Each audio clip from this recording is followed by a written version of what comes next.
como tem crescido o número dos meus adversários. São numerosos os que se levantam contra mim. São muitos os que dizem de mim: não há em Deus salvação para ele. Porém tu, Senhor, és o meu escudo, és a minha glória e o que exaltas a minha cabeça. Com a minha voz clamo ao Senhor, e ele do seu santo monte me responde. Deito-me e pego no sono, acordo porque o Senhor me sustenta. Não tenho medo de milhares do povo que tomam posição contra mim de todos os lados.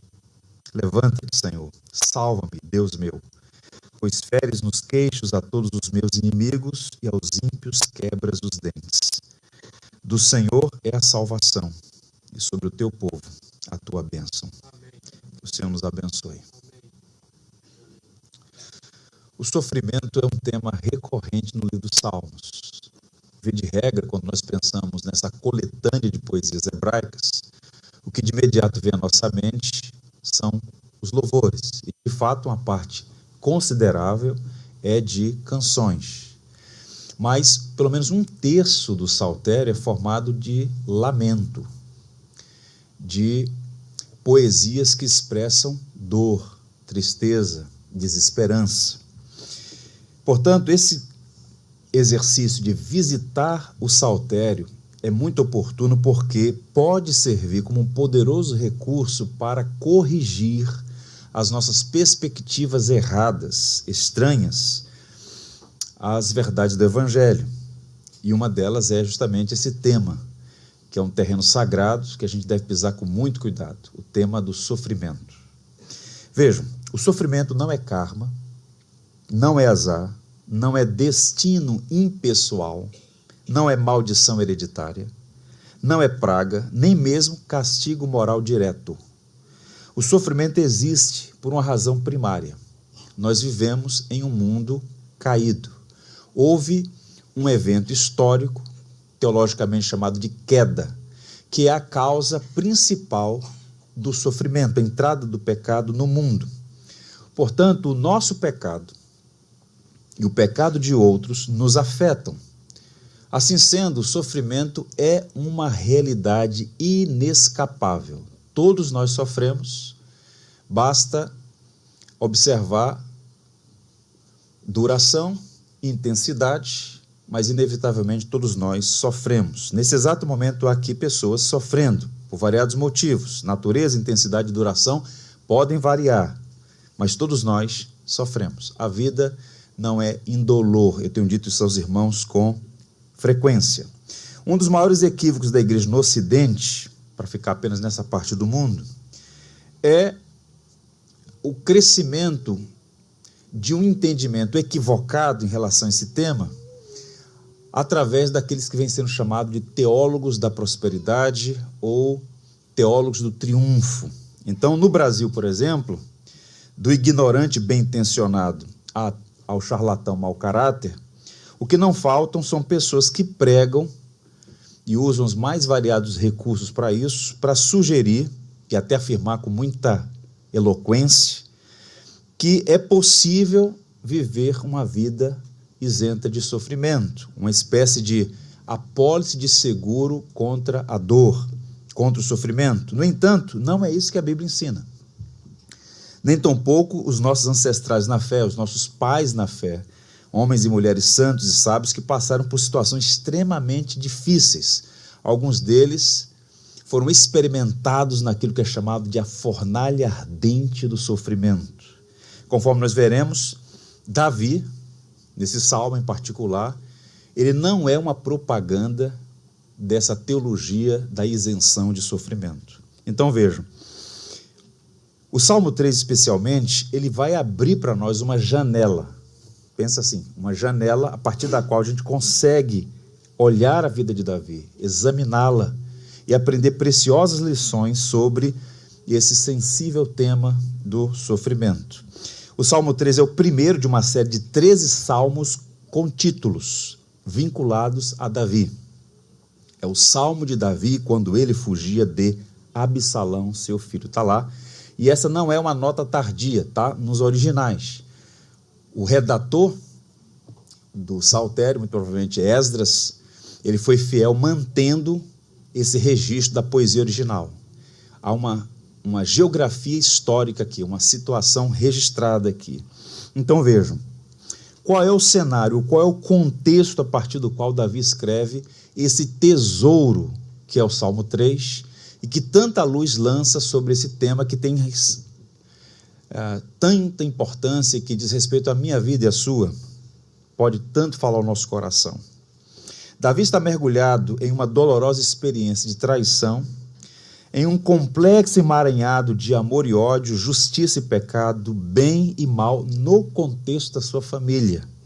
É um conflito entre ele, vejam, entre ele, Davi, e o seu próprio filho Absalão.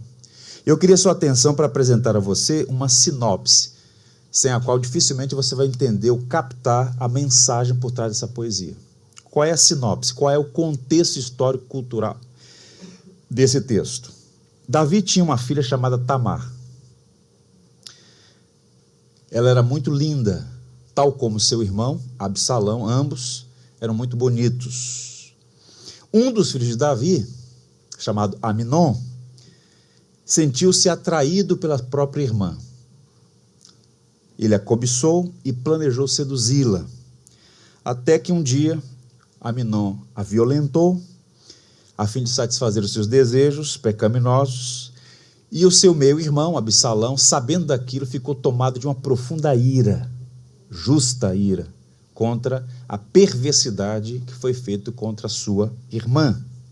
E o texto diz que ele conteve a sua ira e não reagiu de imediato. Por 2 anos, ele alimentou aquilo no coração. E no momento oportuno, ele matou o seu irmão, vingando-se da sua irmã. Pois bem, ele era um filho muito especial para Davi, mas sabia que tinha cometido um crime grave, então ele fugiu, ele foi para o exílio, ele foi para a Síria, para um lugar chamado Gesur, onde ele contraiu o casamento e ficou por um tempo. Ficou por lá, nas terras da sua família, na terra da sua esposa, 3 anos longe da casa do pai, 3 longos anos longe do rei, longe de Jerusalém. Passado 3 anos, através de um general chamado Joabe, que era muito próximo a Absalão, ele tenta fazer o caminho de volta. E Joabe, então, chefe de segurança de Davi, diz: olha, está na hora de Absalão voltar, você precisa perdoar o seu filho. E Davi então se recusa, ele está muito indignado com o que aconteceu, matou o seu primogênito. Então, depois de muita persuasão, ele consente em dar anistia para Absalão, para que ele pudesse voltar para Jerusalém, voltar para Israel. Mas Davi faz uma exigência. Ele pode voltar para Jerusalém, ele pode voltar para sua terra, mas ele não verá a minha face. Em outras palavras, Davi anistiou, do ponto de vista jurídico, o seu filho, mas ele nunca abriu seu coração para recebê-lo até então. E Absalão volta. E ele experimenta uma das dores mais profundas que uma pessoa pode experimentar. As dores, elas variam de grau, sejam no corpo ou na alma. E uma das dores mais excruciantes que uma pessoa pode experimentar na vida chama-se rejeição. E aquele homem é rejeitado pelo seu próprio pai, Davi, o rei de Jerusalém, o rei de Israel. Eugene Peterson, um pastor presbiteriano de Montana, Estados Unidos, escreveu uma obra extraordinária chamada Transpondo Muralhas, que é um recorte biográfico da vida de Davi.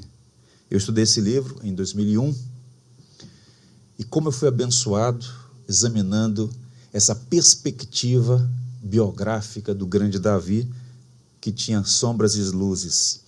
E no recorte, leio para os irmãos uma citação: o pecado se alimenta de pecado. A violação de Tamar alimentou a morte de Aminon, que alimentou o endurecimento do coração de Davi. Absalão respondeu ao pecado de Aminon, pecando. Então Davi respondeu ao pecado de Absalão, pecando.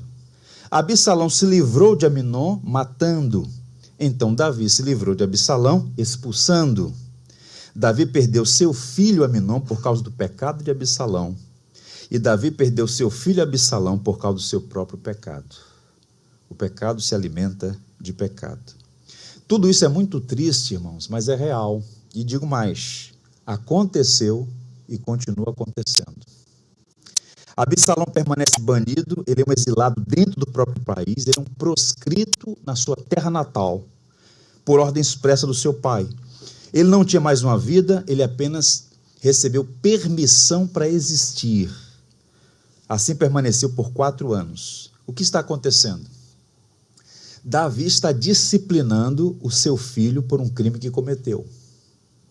Mas ele aplicou uma dose tão alta que o remédio se transformou em veneno. Ele endureceu o coração para o próprio filho, recusou a perdoar, reteve a graça, negou a misericórdia. Então chegou um momento, vejam só, chegou um momento em que Absalão desistiu do amor do seu pai. Seu ódio se tornou tão intenso que ele conspirou um golpe de Estado. Habilidoso, atlético, elegante, articulado, inteligente, pouco aos poucos ele foi minando a autoridade do pai. O pai está em Jerusalém, ele se estabelece em Hebrom, a primeira capital, onde Davi foi ungido, e ali ele começa um movimento de cooptar pessoas chaves no reino, num levante contra o Estado de Israel. Tanto é que no livro de 2 Samuel é dito que ele furtava, essa expressão, furtava o coração dos homens de Israel. Ele então planejou um golpe de Estado. Deflagrou uma revolta, proclamou-se rei, tomou Jerusalém, invadiu o palácio e tentou matar o próprio pai. E o que Davi faz? Ele foge. Depois de muitos anos, ele faz o mesmo caminho quando fugiu de Saul. Há um texto em 2 Samuel 15, que é uma das passagens mais tristes do Antigo Testamento, e que é o retrato das consequências do pecado na vida de um homem. O texto diz assim: seguiu Davi pelas encostas das oliveiras, subindo e chorando. Tinha a cabeça coberta e caminhava descalço. Todo o povo que ia com ele, de cabeça coberta, subiu chorando. Tente imaginar essa cena.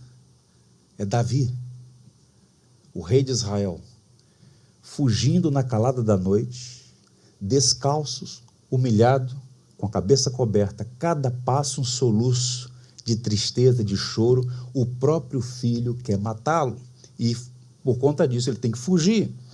Davi nesse momento não é mais o jovem que enfrentou Golias, venceu batalhas e se tornou o grande rei de Israel. Ele tinha na casa aqui de 60 anos de idade. Absalão tomou o trono, tentou matá-lo, e a situação foi humilhante, e aquela foi a hora mais escura da vida de Davi. E naquela madrugada, esse que é o ponto, naquela madrugada, antes do sol raiar, em algum lugar do deserto da Judéia, Davi faz a oração registrada no Salmo 3.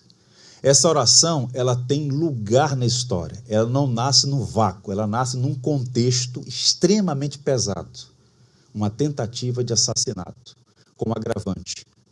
Quem deseja matá-lo é o próprio filho. Ele perdeu o trono, ele perdeu o reino, ele perdeu o amor do seu filho, ele tem que fugir para poupar a própria vida. E então é nessa fornalha de aflição que ele escreve o Salmo 3, que é chamado de o hino da manhã, que tem como co-irmão o Salmo 4, que é o hino da noite, 2 salmos gêmeos. Um ele fez logo no início da manhã, e o Salmo 4 é a oração da noite. Nesses versos, há aqui um arranjo didático interessante. A poesia hebraica tem desses recursos, do arranjo didático. E aqui você tem 4 estrofes, cada uma delas com 2 versos. E eu queria sua atenção para a gente examinar e pensar aqui, digamos assim, numa teologia do sofrimento e como se deve responder e como a dinâmica da providência opera nessas circunstâncias. Vejam, mantenha sua Bíblia aberta, vamos ver. Os primeiros 2 versos nós podemos chamar de lamento sincero. Senhor, como tem crescido o número dos meus adversários? São numerosos os que se levantam contra mim, são muitos os que dizem de mim, não há em Deus salvação para ele. Você percebe aqui o tom e o elemento de gravidade nessa poesia? Ele não começa com louvor, ele começa com lamento. Senhor, como tem crescido o número dos meus adversários. Ele apresenta a sua queixa diante de Deus, ele está sendo honesto consigo mesmo, ele encara a realidade, ele reconhece as dificuldades. Vejam, Davi nos ensina uma lição básica nos momentos adversos: não falsear a realidade em nome da fé. Ele diz, Senhor, está tudo bem. Ele diz, Senhor, como está crescendo, como tem crescido o número dos meus adversários. Ele abre o coração, ele desabafa diante de Deus. Vejam, e como isso faz bem, falar, colocar para fora. A igreja tem sido tentada nesse movimento gnóstico que tomou conta das igrejas evangélicas no Brasil, uma espiritualidade recortada, com uma coxa de retalhos que vai absorvendo influências múltiplas, estranhas ao evangelho. A igreja tem sido tentada a um tipo de estoicismo que ensina a anulação das emoções em nome da fé. Tem até aquela conversa no meio do culto, né? Não chore, Jesus te ama. Ué, se você não chorar diante de Deus, você vai chorar como? Quando? Se você não abrir seu coração, se o Espírito Santo é dado como Espírito Consolador, ele consola os que choram. Bem-aventurados os que choram. Mas essa é uma prática que tem sido negligenciada em nome da fé. Há uma prática que a gente precisa resgatar, que é chamada de prática do desabafo, que é a prática do lamento. Os pais do deserto faziam isso com muita propriedade. Você pega a escola pietista alemã, no século XVIII, fizeram isso com muita propriedade. Você pega os comentários dos Salmos, na tradição reformada, você percebe isso com muita intensidade. O doutor Len César diz assim: a prática do desabafo é a arte de derramar a alma perante o Senhor, colocando para fora todo e qualquer melindre, mágoa, ressentimento, tristeza, queixume, inquietação, ansiedade, medo, indignação, desmedida, revoltas e coisas assim. É abrir o coração. O desabafo, portanto, é uma prática espiritual e faz bem abrir o coração e falar: Senhor, eu não entendo. Senhor, está doendo. Senhor, até quando? Davi fez isso. E vejam, ele não foi censurado. Não há nenhuma nota aqui e em nenhuma outra parte do saltério sugerindo censura para quem abre o coração e diz: Senhor, está doendo demais, eu não entendo. Ou mesmo exprimir a sensação de abandono, como o Salmo 88, o salmo mais denso e melancólico do saltério. Há uma diferença entre desabafar e murmurar. A murmuração é sempre pecaminosa porque ela é, em última instância, uma contestação da autoridade divina. Ela coloca sob júdice a bondade de Deus. Murmurar é uma coisa, desabafar é outra. Desabafar é abrir o coração sem tentar remover Deus do seu lugar. Observe que a urgência do caso é tão grande e grave que ele vai direto ao ponto e diz: tem crescido o número dos meus adversários.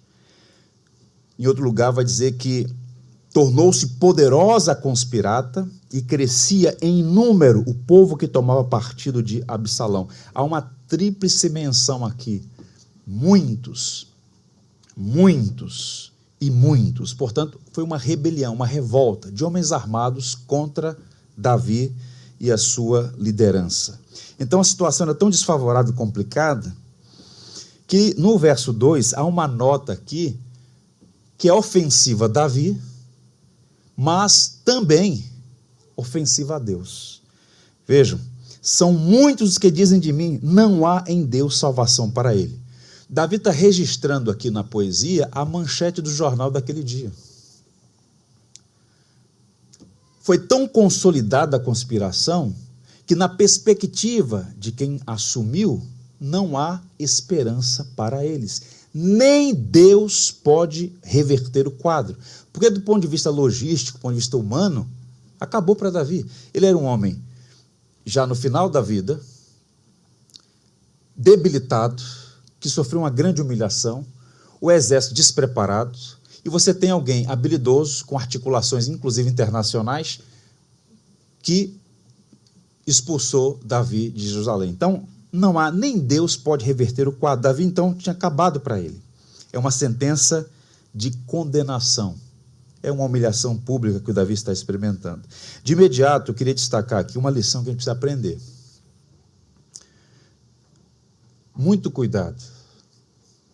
Escolhas erradas têm consequências amargas. Alguém pode olhar o quadro e perguntar: por que Deus está permitindo uma situação tão humilhante, tão vexatória, uma derrota tão acachapante? Sabe por quê? Palavras do velho Spurgeon: Deus não permite que os seus filhos pequem com sucesso. Deus disciplina os seus filhos para um bem maior. O que está acontecendo aqui é que o Senhor está usando aquela circunstância ruim e até perversa, liderada por Absalão, para trabalhar no coração de Davi. Davi está sendo disciplinado por Deus por seus próprios pecados, como ele vai confessar em 2 Samuel. Davi recebeu a graça do perdão. Nós temos vários salmos penitenciais que vamos tratar aqui no momento oportuno. O Salmo 32, o Salmo 51, o Salmo 131, o grande salmo que John Owen expôs com tanta propriedade em Londres. Então vejam, esses salmos todos mostram que Davi se arrependeu e que recebeu graça, perdão. No entanto, as consequências acompanharam-o até o final dos seus dias. Ele experimentou graves problemas na família e no reino. O filho dele com Batseba morreu. Sua filha Tamar foi violentada. 3 dos seus filhos foram assassinados: Aminon, Absalão e Adonias. Portanto, a exortação que o cenário familiar, político de Davi nos apresenta é: cuidado com o pecado, porque ele tem uma dimensão social. O pecado não é simplesmente uma manchinha. O pecado, ele tem uma influência destrutiva, danosa. Ele tem essa dimensão social. E o detalhe, ele afeta as pessoas que a gente mais ama. Davi, com seus pecados, afetou as pessoas que ele mais amava. Então, escolhas erradas afetam outras pessoas, inclusive as que nós amamos. Portanto, cuidado para não fazer escolhas erradas, das quais no futuro venha se arrepender, porque a graça é maior que a nossa iniquidade, mas as consequências são sempre inevitáveis. A segunda lição, a segunda proposição, a partir dos versos 3 e 4. Nós encontramos aqui, além de um lamento sincero, uma confiança inabalável, porque o tom muda no verso 3. Tanto é que está evidente aí a adversativa. Porém, tu, Senhor, és o meu escudo, és a minha glória, o que exaltas a minha cabeça, com a minha voz clama ao Senhor, e ele do seu santo monte me responde. Davi não se deixa abater. Vejam, ele tem aqui, ele começa com lamento, e é bom lamentar, é bom abrir o coração e expressar as dores diante de Deus, mas a fé está presente, a confiança na soberania de Deus está presente. Ele conhecia a Deus. Porém, tu, Senhor, és o meu escudo. Ele vai fazer uma declaração de fé aqui. Depois de lamentar, ele apresenta sua queixa, faz uma oração piedosa, cheia de devoção a Deus. Esse porém mostra o contraste. Ele usa uma palavra técnica aqui. Porém, tu, Senhor. Diferente do verso 2, quando os detratores disseram, nem Deus pode salvá-lo, a palavra que Davi usa aqui é o tetragrama sagrado, Yahvé. E Davi não a usou de qualquer maneira, muito pelo contrário, como um bom judeu, havia sempre aquela necessária e devida honra e cuidado e reverência com o nome de Deus. Eu sou o que sou, Yahvé. E quando ele diz, porém tu, Senhor, ele está invocando aqui o Deus da aliança, o Deus de Abraão, Isaque e Jacó. É baseado, portanto, na relação pactual que ele clama por misericórdia. Em outras palavras, está dizendo, Senhor, é real o problema. São muitos os que se levantam contra mim. E mais, na perspectiva deles, nem o Senhor pode me livrar. Porém, tu, Senhor, o Deus da aliança, tem uma promessa e o Senhor vai cumpri-la. Ele está invocando a promessa de Deus. Não devemos, irmãos, apequenar o grande Deus. O Elohim, Yahvé, Adonai. Os problemas são grandes, mas Deus é maior, sempre é maior. E agora vejam como ele trabalha didaticamente. Se de uma maneira consistente ele usa 3 vezes a expressão para apontar a grandeza do problema, meus adversários, meus adversários, meus adversários, agora ele também vai usar aqui uma tripla menção do socorro que Deus vai fazer por ele. Ele diz, meu escudo, minha glória e aquele que ergue a minha cabeça. Escudo, vejam, essa é uma metáfora antiga para Deus. A ideia da proteção, do cuidado. O que muito provavelmente Davi está fazendo aqui, e Davi era um homem que conhecia a tradição, ele conhecia a palavra de Deus, por assim dizer, ele está evocando aqui uma promessa que Deus fez a Abraão 1000 anos antes dele. A primeira vez na Bíblia em que Deus é apresentado como escudo de alguém, é uma promessa que Deus faz a Abraão. Está registrado em Gênesis, capítulo 15. Depois destes acontecimentos, veio a palavra do Senhor a Abraão numa visão e disse, não temas, Abraão, eu sou o teu escudo e o teu galardão será sobremodo grande. Então Davi, primeiro ele evoca o Deus da aliança, o Deus do pacto de Abraão, Isaque e Jacó. E agora ele diz, tu és o meu escudo. O Senhor prometeu ser o escudo de Abraão, meu pai na fé. Agora também eu invoco que o Senhor seja o meu escudo. Davi, embora tivesse alguns providenciais meios para deixar a cidade, ele não se estribou em si mesmo. Ele confiou no Senhor. Havia, como de fato houve, um plano para retomar o poder, mas ele primariamente busca refúgio e segurança em Deus. Tu és o meu escudo.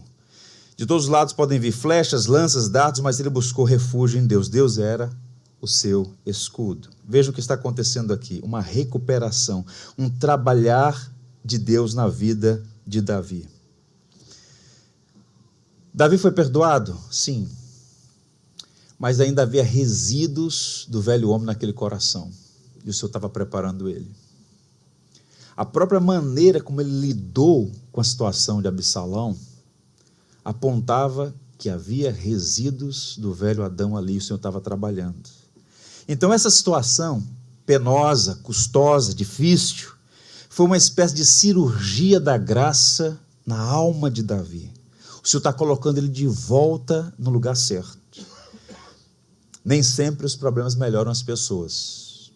Há um adágio antigo que diz que o mesmo sol que derrete a manteiga endurece o barro. Tem gente que, quando passa pela dificuldade, é quebrantada, os ouvidos ficam sensíveis à voz da palavra, se torna moldável, trabalhável, mas algumas ficam refratárias. Quanto mais problema, pior fica. Davi era um homem segundo o coração de Deus, não porque era alguém isento de pecado, mas porque era tratável. E o Senhor estava trabalhando na vida dele. Estava aceitando a disciplina, movendo o arrependimento e algumas mudanças necessárias. O Senhor está recuperando a humildade de Davi. E eu queria que você fizesse um exercício comigo. Essa geografia subjacente nesse salmo mostra a didática da providência. Jerusalém era uma fortaleza que pertencia a uma tribo de Canaã, dos Jebuseus. Era uma fortaleza. Davi a tomou e fez dali o seu palácio. E no decurso do tempo ele foi ampliando, se tornou Sião, a morada de Deus. No futuro, seu filho Salomão iria construir ali o templo. Então Jerusalém fica num platô, no alto, acima do nível do mar. Ali ele estava, no palácio do rei. Quando ele sofre essa conspiração, ele deixa a cidade, ele passa pelo Vale do Cedro, em frente ao Monte das Oliveiras, e pega o caminho de Jericó, uma das mais antigas cidades do mundo. Ele desce e vai descendo, até chegar ao ponto mais baixo do planeta Terra.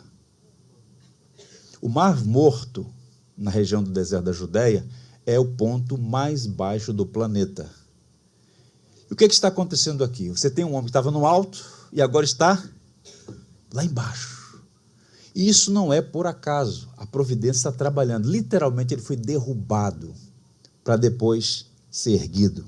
E quando ele está fazendo esse caminho em direção ao deserto, de onde ele vai se restabelecer e voltar, quando ele está descendo com uns poucos soldados leais e com sua família, um homem começa a gritar: assassino, velho ordinário, homem de sangue, filho de Belial, bem feito, rei corrupto, assassino, o Senhor te deu a paga pelos teus crimes.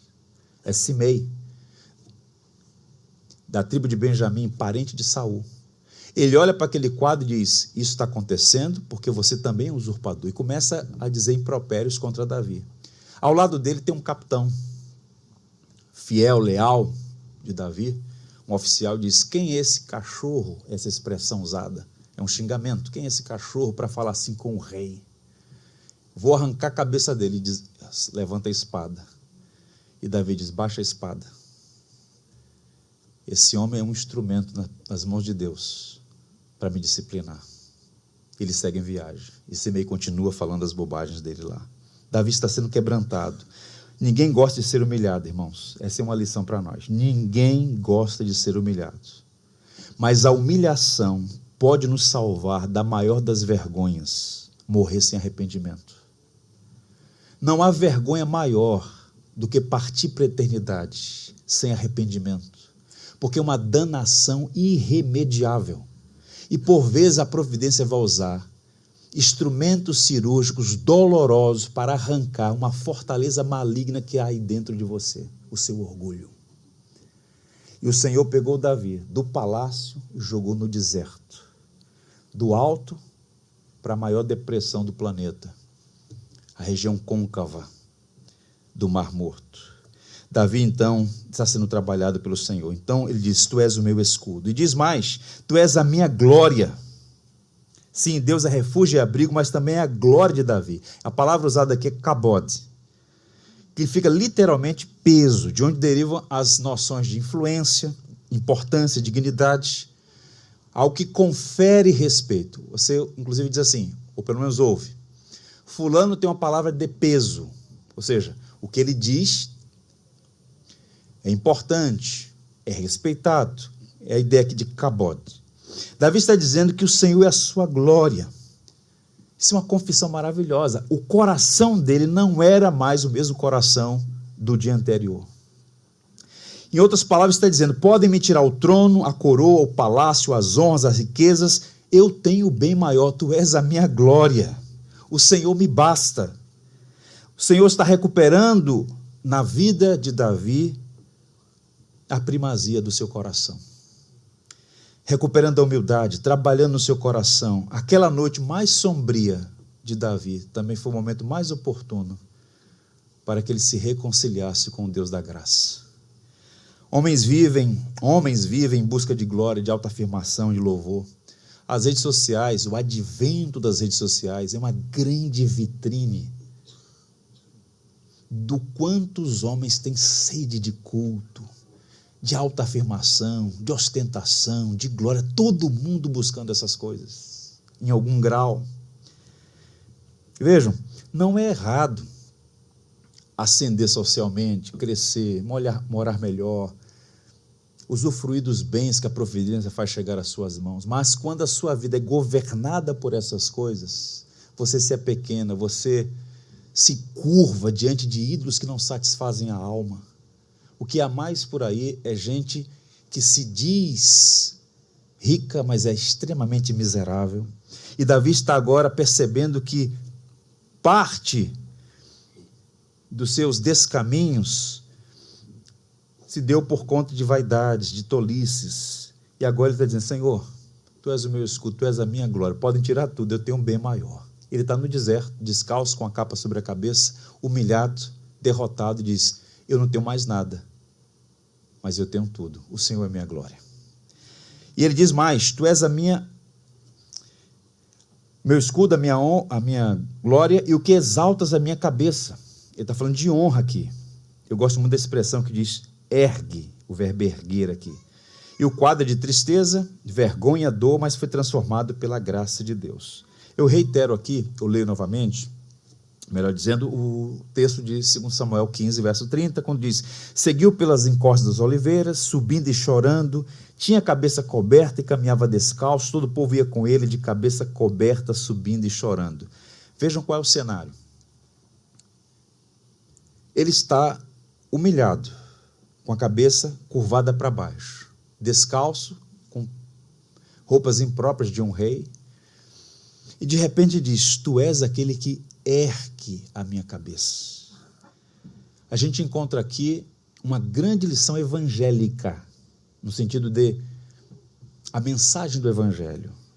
1000 anos depois desse evento narrado no Salmo 3, 1000 anos depois, Jesus Cristo, filho de Davi, baixou a sua cabeça na cruz, se entregou à morte por nós, mas ao terceiro dia ressuscitou dentre os mortos, ergueu a cabeça e nos fez assentar no trono como reis de todas as nações. O filho de Davi baixou a sua cabeça na cruz para que um dia nós pudéssemos andar de cabeça erguida, sem culpa, sem condenação e sem vergonha. É por isso que Davi é filho, Jesus é filho de Davi. O que Deus fez por Davi naquele dia, em alguma medida faz por nós todos. O pecado vergue a nossa cabeça para baixo, mas o Senhor ergue a nossa cabeça, porque em Cristo não há culpa nem condenação, porque o sangue do Cordeiro já foi derramado em nosso favor.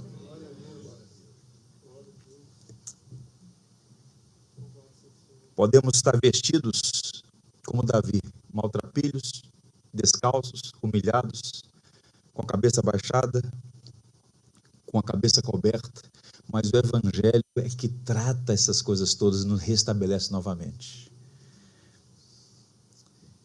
Há uma escultura de Donatello, um dos grandes artistas renascentistas, está na Catedral de Florença. E o artista ele capturou bem a imagem do Evangelho naquela escultura. É uma escultura em madeira, em tamanho real, de Maria Madalena. Ela é toda em madeira, e a arte é interessante porque aponta para Maria Madalena vestida de trapos, uma roupa muito simples, mas ela está com a cabeça levemente erguida. Que mensagem, capturando bem o Evangelho. Ainda temos traços da velha natureza em nós. Ainda temos vestes inadequadas em alguma medida. Mas a nossa cabeça está levemente erguida porque não há mais condenação. Estamos caminhando para a glória. Jesus é quem nos justifica, porque Ele é o homem perfeito. Quem crê em Jesus como seu suficiente, único, exclusivo Salvador, tem a alegria de olhar para Deus sem temor. O trono agora é trono de graça, porque foi justificado pelo precioso sangue de Cristo. No verso 4 ele diz: com a minha voz clamo ao Senhor, e Ele do seu santo monte me responde. Davi agora estava no deserto, e ele diz: eu olho para o Senhor num santo monte, Ele me responde. Havia uma distância simbólica entre Deus no alto e Davi lá no baixo. Mas não há distância para a graça. Ele clama e o Senhor o responde. É assim, meus irmãos. Deus está no mais alto e sublime trono, mas sempre houve pecadores quebrantados. Não há distância para o homem penitente, não há distância para o homem quebrantado, não há distância para o homem humilde, porque pelas vias do Evangelho, pelo precioso caminho do sangue de Cristo, Deus nos ouve e tem prazer em nos socorrer. Guarde essas lições no seu coração. Primeiro, Deus é o teu escudo contra os teus adversários, seja eles quem forem.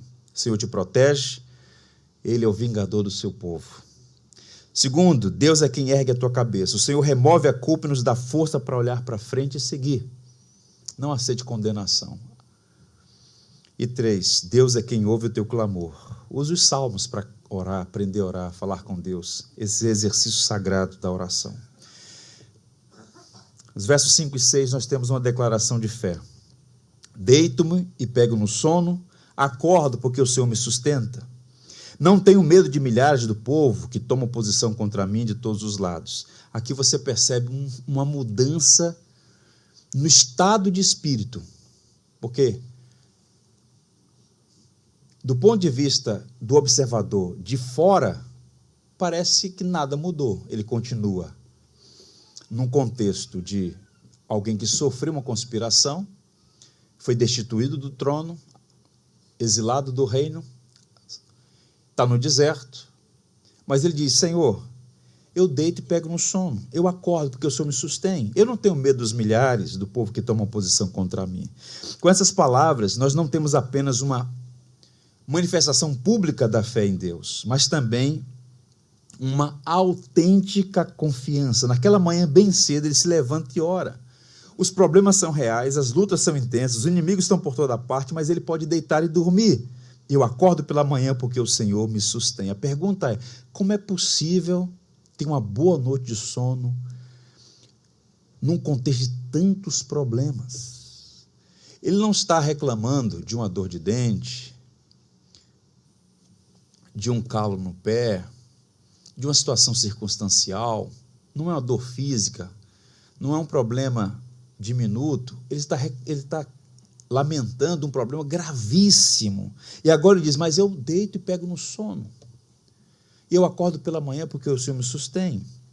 Um comentarista alemão chamado Delitzsch, ele diz: a mão de Deus foi o travesseiro de Davi. Pode deitar e dormir, eu estou com você. É o que Paulo chama de paz de Deus que excede todo entendimento. Ele mesmo disse no Salmo 30, ao anoitecer pode vir o choro, mas a alegria vem pela manhã. Então ele diz: não tenho medo de milhares do povo que se levantam contra mim. E aqui não é arrogância dele. Não, podem vir, não tenho medo. Não. Essa declaração de que o medo não o domina é porque ele está descansando em Deus.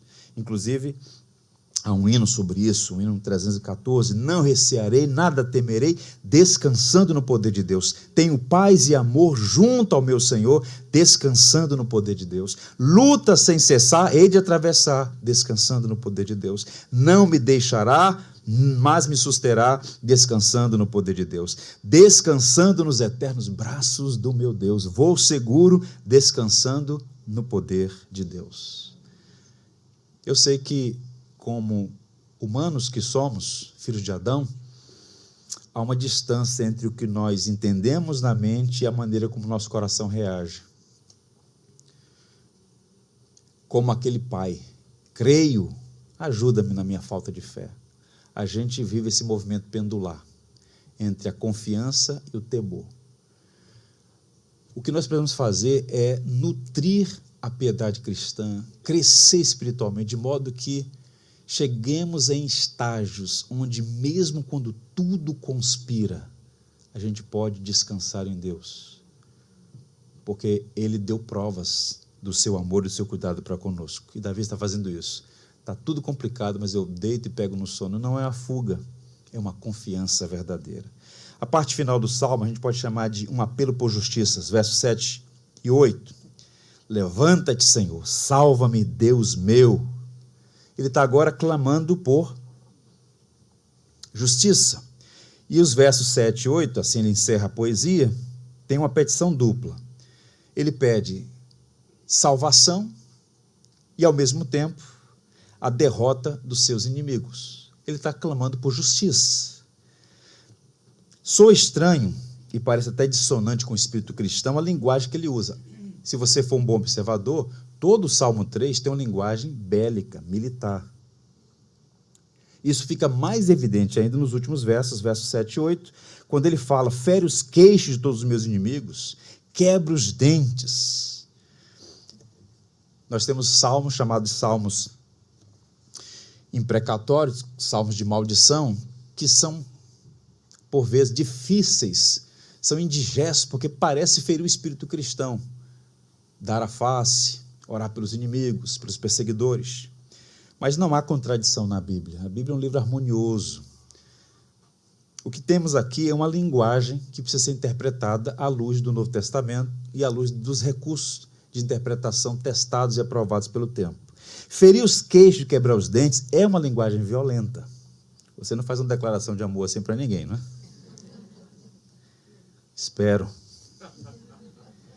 Agora, são metáforas usadas no mundo antigo. O golpe no queixo era o clímax de insulto e mostrava que todo espírito de poder e resistência havia terminado. Um dos grandes boxeadores do mundo foi o Mike Tyson. Uma vez, numa entrevista para a Fox News, perguntaram se ele entrava sempre com um plano no ringue. Ele falou: olha, plano a gente tem, mas todo plano termina quando você recebe um golpe no queixo.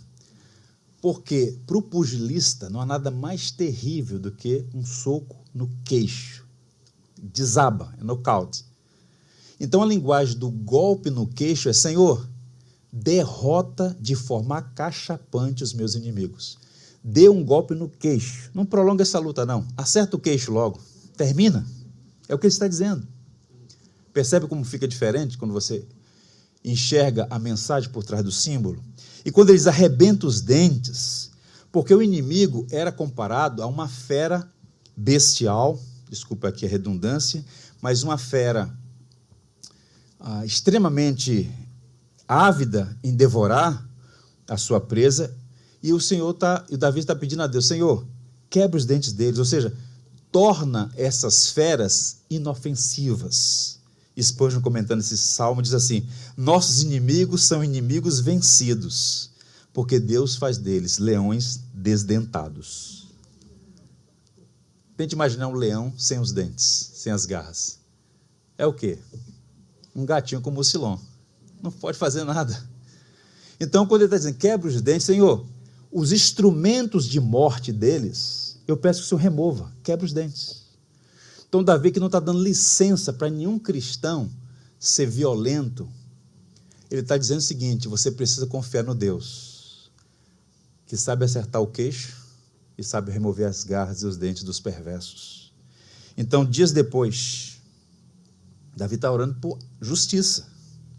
Então, dias depois daquela guerra civil, Davi reúne seu exército, não sabemos exatamente o intervalo entre a saída do palácio e o movimento de resgate e de restauração do reino. Davi reúne seu exército, prepara as tropas em 3 grandes grupos, companhias, divisões, tudo organizado. Ele reúne de outros lugares do reino seus valentes, e ele diz: olha, eu vou liderar esse movimento para a gente voltar. E então Joabe, o general, diz assim: não, o Senhor, meu rei, vale mais do que 1000 homens. Fica aqui, nós faremos isso. Deus mesmo vai nos dar vitória contra os nossos inimigos. E Davi, então, depois de ser persuadido, ele disse: tá bom, eu vou ficar aqui no acampamento, vocês vão. Agora vejam a linguagem de Davi e o quanto ela revela que o seu coração não era mais o mesmo daquele homem antes daquela conspiração. Por amor de mim, tratem com ternura, tratem bem o jovem Absalão. Ele que por 4 anos se recusou a ver o próprio filho. Agora ele diz assim: olha, eu vou ficar, mas eu peço um favor para vocês. Sejam bondosos, tratem bem o jovem Absalão. Davi não era mais a mesma pessoa. Ele não desperdiçou seu sofrimento, seu coração foi transformado. Ele perdoou seu filho e revelou amor por ele. Agora, isso aqui não é uma ficção, é história real, e nem sempre as histórias reais terminam bem ou têm finais felizes. A rebelião foi frustrada, Davi voltou ao trono, o projeto da história da redenção seguiu em curso. Quem é Jesus? Filho de Abraão, filho de Davi. A dinastia de Davi não terminou com Davi, deu sequência. Jesus é um filho de Davi. Mas as consequências do pecado alcançaram. Absalão, ele é alcançado pela justiça e ele é morto no campo de batalha. Ele fica preso pelos cabelos nos arbustos entre o céu e a terra, e ele é alvejado e morre no campo de batalha. Um jovem habilidoso agora morre sofrendo a condenação dos seus próprios pecados. E quando Davi é informado que o seu filho morreu, ele faz as orações mais tristes que registradas na Bíblia, a oração de um pai lamentando a morte do seu filho. Ah, meu filho, Absalão, meu filho Absalão, quem dera ter eu morrido em teu lugar. Absalão, meu filho Absalão, meu filho. Uma história triste. Eu lembro aqui, irmãos, a nós todos, e faço isso com o coração de um pastor. Uma das lições mais importantes que a gente pode aprender na vida, para evitar chegar ao final dela com lamúrias e tristezas agudas, é entender a seguinte verdade: o perdão tem o poder de evitar tragédias maiores que as ofensas. Eu vou repetir. O perdão tem o poder de evitar tragédias maiores que as ofensas. Se Davi pudesse recuar um pouquinho na linha do tempo, ele teria chamado Absalão no palácio, teria dado um abraço de reconciliação e um beijo de perdão. Davi foi um bom pai. Eu não compactuo com aqueles que dizem que Davi foi um pai ruim. Não, Davi foi um bom pai. Agora, ele é um pai como nós, amalgamado, que acerta e erra. Esses pais virtuosos, higienizados, limpinhos, não são pais reais. Todo pai erra, todo pai falha. O que diferencia um pai bom de um pai ruim é fundamentalmente o ensino e o exemplo. E Davi foi um bom instrutor e um bom exemplo. Agora, não era um exemplo perfeito. E na última hora, em algum momento, ele errou, mas errou grave. Mas ele foi um bom pai. Agora, é triste e lamentável que ele tenha recusado perdoar o seu filho naquele momento. E eu diria que ele é um homem cinza, mistura de luz e trevas, de virtudes e vícios. Em sua jornada ele pecou contra Deus, contra a sua família, contra os seus amigos, contra o reino, contra o povo. Ele se recusou a ser gracioso e a disciplina que ele aplicou se tornou um veneno. E quando ele quis perdoar o seu filho, e de fato perdoou, o seu filho já estava destruído. Então, qual é a orientação para nós todos? Sempre perdoe enquanto você tem oportunidade para perdoar. Todo dia pode ser o último dia, pois o tempo passa e as pessoas também. Nunca é bom reter a misericórdia. Sede misericordiosos, como misericordioso é o vosso Pai que está nos céus. Quem exerce a misericórdia está sempre certo. Misericórdia.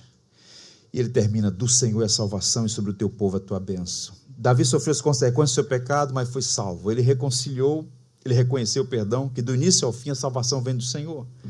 Seu filho passou, mas o reino continuou e o projeto de redenção também.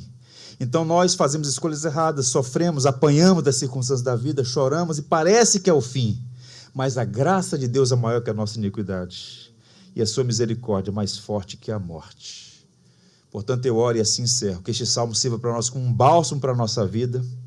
E que esse salmo nos ensine a expressar lamentos, mas também nos ajude a ter confiança em Deus, cuja misericórdia se renova a cada manhã. Amém, irmãos?